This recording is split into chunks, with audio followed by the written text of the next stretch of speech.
In today's video, we will be taking a look at my 2028 presidential election prediction between the Democrats and the Republicans. That's right, we're going to skip ahead from 2024 as I have done a lot of content on that election to now skipping to 2028.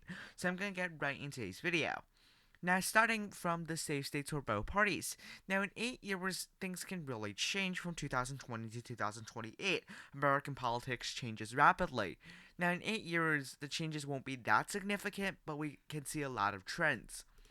Now, Democrats, they should still win the West Coast pretty easily. Hawaii. New York could actually be closer, but it should still be safe.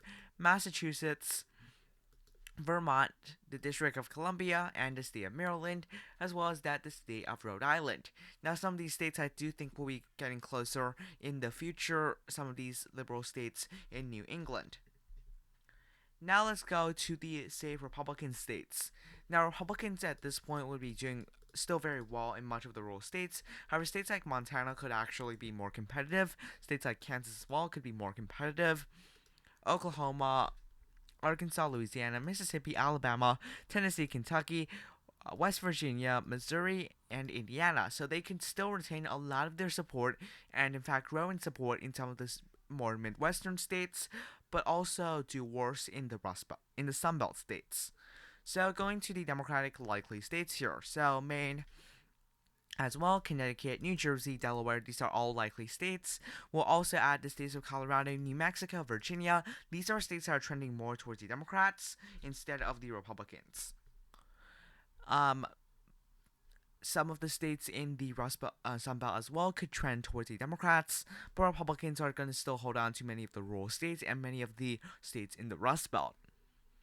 So for the Republican likely states, we'll still see states like Montana and Kansas be likely. Now, they will be closer in my opinion, but not close to the point in which Republicans would actually have a chance of losing these states.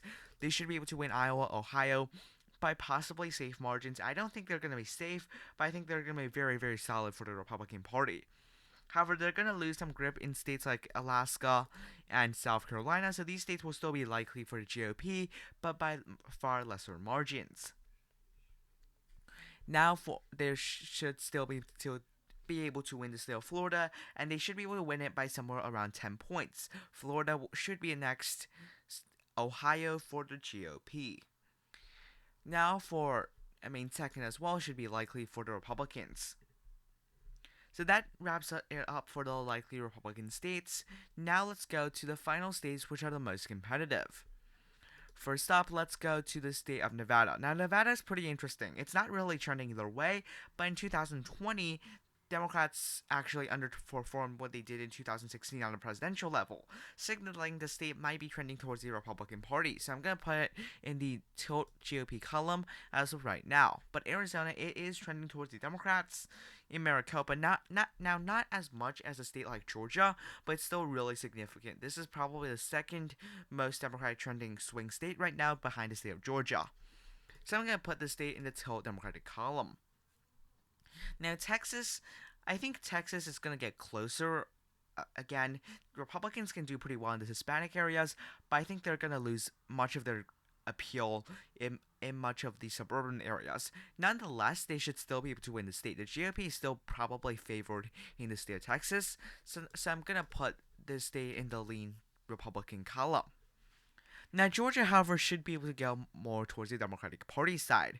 I think that also makes sense because it is trending Democratic rapidly. In 2016 and 2020, Biden improved by 5 points in the state of Georgia. It was a 5.4% Trump state in 2016 and 1 for Biden in 2020. So I think Democrats should be able to win the state of Georgia.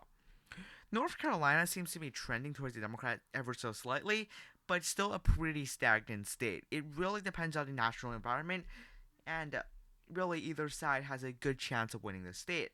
Nonetheless, I'm still going to give it to the GOP. I think for example, regardless if a Democrat or a Republican wins in 2024, the generic ballot's actually going to look pretty good for the Republicans, because typically when you have after two terms of either political party, the environment changes. For example, in 2008, Barack Obama won in 2016, Donald Trump, the Republican, won, and in 2000, when there was 8 years under Bill Clinton, you saw the GOP win that presidential election. So it's rather going to be the GOP's second term or the Democrats' third term. In either scenario, the GOP should have a pretty good environment. So that's why North Carolina should go for the GOP. Now Minnesota, I think, is on the edge of flipping, but I don't think it's quite there yet.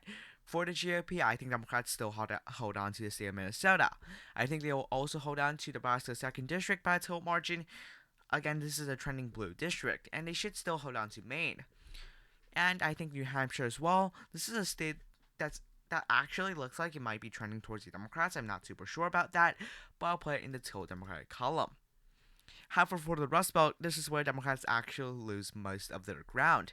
Wisconsin, I think, is definitely going to go red, if not by a likely margin, because, again, Wisconsin's probably the heaviest Republican trending swing state at this moment in time, because Iowa and Ohio eventually will just not be swing states anymore.